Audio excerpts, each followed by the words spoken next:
Hello there, I'm Dave Allen, I'm Good and Geeky, and I'm going to have a look at making grids in Affinity Designer again.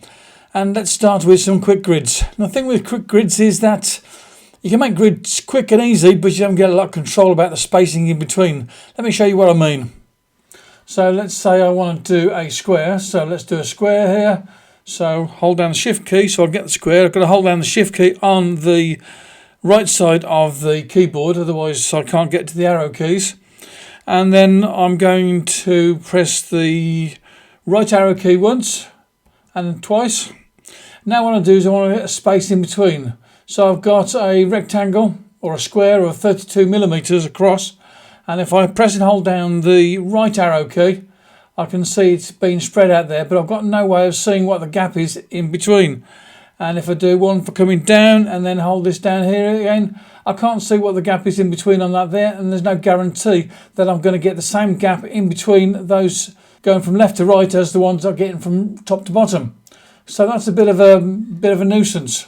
What you could do though to get into this is to, let's just get rid of that there, is put some guidelines in there. So let's start with some guidelines here, and I'll put that onto the 40mm mark there. And bring one down from here, and I'll put that onto the 60mm mark there. Okay, and then what I can actually do as well is I can bring that in here. So I'll bring this in and put it in so that that lines up, and so the 0 mark is at that particular point there. So then I can bring in another one here, and say I want to have squares that are 20mm across and 20mm down. So let's do that there, put those guides in there. So I've got those guides in there. And also what I want to do is I want to have a space in between sort of marked out. So let's put something in there with a guide for a mark for a space in between. So let's say I want a space in between of 8mm. So I'll put that 8mm across there, or maybe 10mm.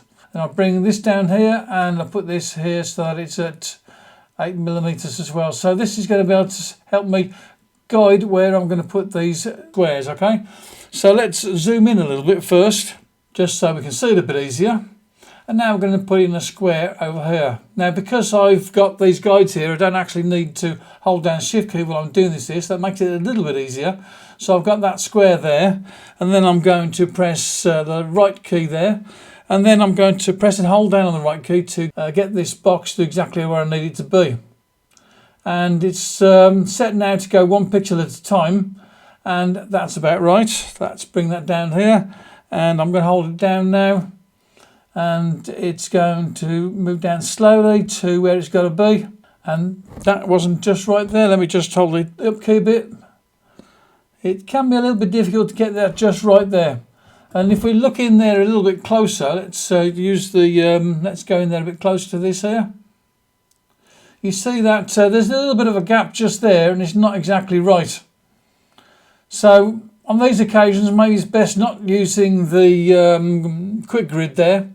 It's better off using another way to make these grids. Command 0 to get to the full page again, and I'm going to delete these out of the way. So let's start again, and what I'm going to do this time is I'm going to go to my square tool or rectangle tool, bring this across here, and instead of using the quick grid, what I'm going to do is I'm just going to use the Command and J and do the power duplicate. So do Command and J to duplicate that there. And then what I can do, I can bring this across here. I've still got my grids there, help me line up, and that's going to be perfect because I've got the green line on the left side of that new square. And now what I've got to do is just do Command and J a couple of times. And that's my power duplicate, and that's going to be absolutely perfect. The space in between there is going to be exactly as I required, which is 8mm. And I can do the same for coming down as well. So if I select all of these here, and I'm going to bring this down here. Hang on, I'm not going to bring that down. First of all, what I'm going to do is I'm going to do Command J, and then I'm going to bring this down here using the shift key to help me as well. And I've got that lined up, and that's just right. And I can then do this here, and I've got exactly 8mm between there, and 8mm between there and there, and everything is just spot on. So that's what I recommend for making grids where you've got to have an exact space in between. Don't use the quick grid, use the power duplicate instead. Okay, let's look at something else with this here. So let's look at spacing out of these things here. So we've got this here, and I want to change the spacing, so I'm going to move that across there like that. And then what I'm going to do with this here is I'm going to change the spaces in between based upon the full width of that there. So I'm going to go to the layer, I'm going to go to alignment, and I'm going to tell it to distribute horizontally. And I've got a different space in between. This space here is exactly the same in between all of them, so that's cool. And I can do that horizontally or vertical, no problems there. Now then, this is weird about Affinity Design at the moment. Okay, so let's do this here. I'll grab that there and I'm going to move it across. And I want to do that so that these blocks here are going to be the same distance apart as those blocks there. Now you'd think that you would be able to get this here, and you go to your layer menu, go to alignment. We'll do the same as we did before, which is distribute horizontally. And what a mess! Now that is unexpected behaviour, that is, and I don't know how on earth this has organised itself so that it does this here, and it's a complete disaster.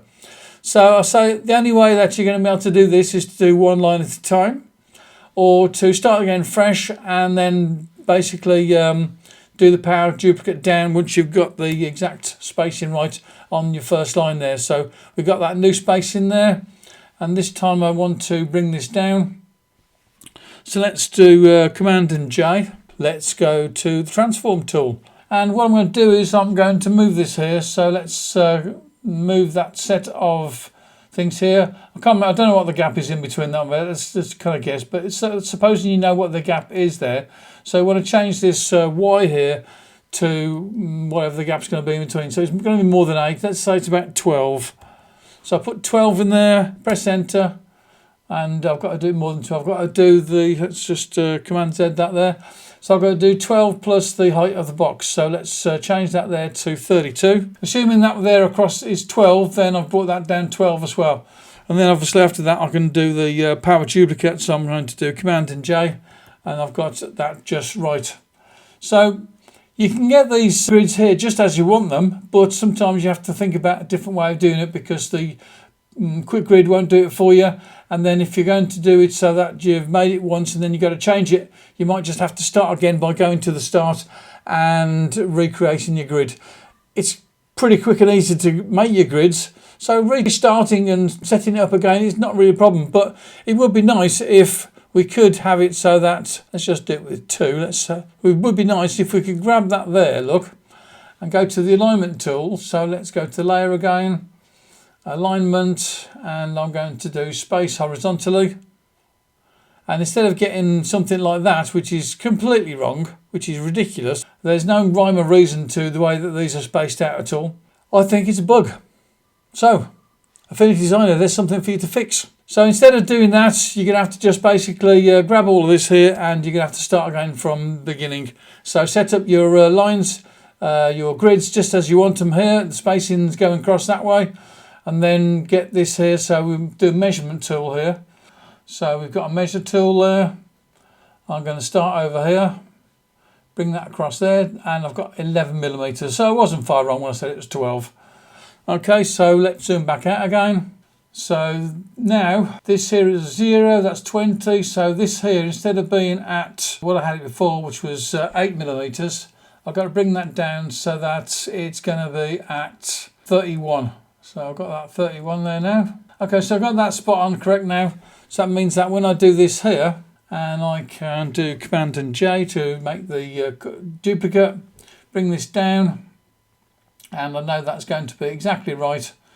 And the gap this way is going to be exactly the same as that way. So this is Dave Allen. I'm Good and Geeky. If you've learned something from this video, put a like on it. And also, don't forget that you can subscribe so that you're going to get more of these videos as soon as I make them. But bye now.